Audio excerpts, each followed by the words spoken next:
اللہ الرحمن الرحیم وبہ نستعین وصلی اللہ علی نبینا محمد وعلی آلہ واصحابہ اجمعین وبعد۔ باب ما جاء فی لعن المسلم، باب ما جاء فی لعن المسلمین۔ شیخ محمد بن عبد الوہاب رحمہ اللہ کی کتاب الکبائر ہم اور آپ پڑھ رہے ہیں، اور آج کا جو باب ہے وہ 55واں باب۔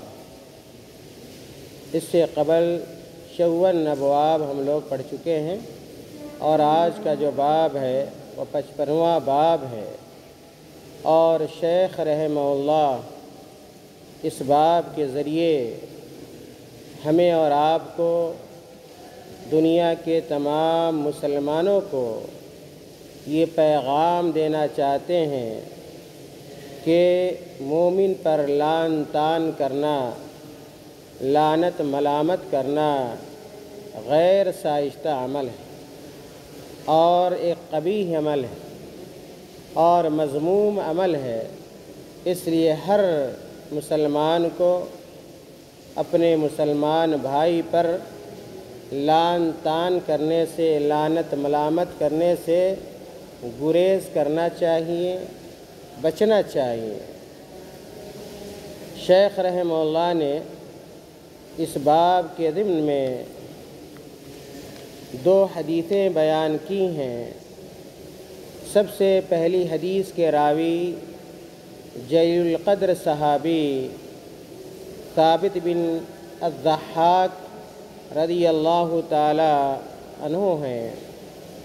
شیخ رحمہ اللہ کہتے ہیں ان ثابت بن الضحاک رضی اللہ عنہ مرفوعا لعن المؤمن كقتلہ، لعن المؤمن كقتلہ اخرجاہ۔ یہ حدیث صحیح بخاری اور صحیح مسلم میں بھی موجود ہے۔ ثابت بن ضحاک رضی اللہ تعالیٰ عنہ مرفوعاً بیان کرتے ہیں کہ آپ صلی اللہ علیہ وسلم نے ارشاد فرمایا، لعن المؤمن، مومن پر لعن طعن کرنا اور مومن پر لعنت بھیجنا کا قتل ہی اس کے قتل کے مشابہ، اس کے قتل کے مشابہ ہے۔ اگر آپ کسی مومن اور مسلمان پر لعنت کرتے ہیں، لعن طعن کرتے ہیں، گویا آپ اس کو قتل کر دیتے ہیں، گویا آپ اس کو قتل کر دیتے ہیں۔ اس حدیث پر اگر آپ غور کریں تو معلوم ہوگا کہ لعن طعن کو کس کے مشابہ قرار دیا گیا ہے؟